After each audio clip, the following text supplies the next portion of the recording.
নমস্কার বন্ধুরা, তোমরা সবাই কেমন আছো? আমিও খুব ভালো আছি। আর আজকে আমি বানাবো পনির আলু পোস্ত। পনির আলু পোস্ত বানানোর জন্য প্রয়োজন পনির, গোটা গরম মসলা, একটা তেজপাতা, একটা শুকনো লঙ্কা, কেটে রাখা টমেটো, আদার পেস্ট, পোস্ত, কাঁচা লঙ্কা, কাজু দিয়ে একটা পেস্ট বানিয়ে নিয়েছি।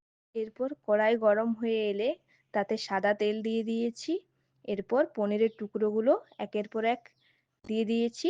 এরপর পনিরগুলো লাল লাল হয়ে আসলে ভেজে তুলে নিয়েছি। এরপর ওই তেলে কেটে রাখা আলুগুলো একের পর এক দিয়ে দিয়েছি। তারপর ভেজে তুলে নিয়েছি। এরপর ওই তেলেই গোটা জিরে, শুকনো লঙ্কা, গোটা গরম মশলা, তেজপাতা দিয়ে দিয়েছি। তারপর গ্যাসের ফ্লেমটা অন করে ওগুলো ভালো করে ভেজে নিচ্ছি। এরপর আদার পেস্টটা দিয়ে দিয়েছি। তারপর কেটে রাখা টমেটোগুলো দিয়ে দিয়েছি। এরপর ওটাতে পরিমাণ মতো নুন, হলুদ দিয়ে দিয়েছি। এরপর ভালোভাবে কষিয়ে নিচ্ছি।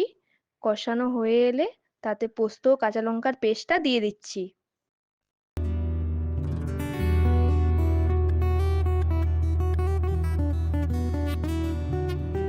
এরপর ভেজে রাখা আলুগুলো দিয়ে দেব। তারপর 10 মিনিট ধরে কষাতে হবে। তারপর ভেজে রাখা পনিরগুলো দিয়ে দেব এবং ওটা 5 মিনিট ধরে কষাতে হবে।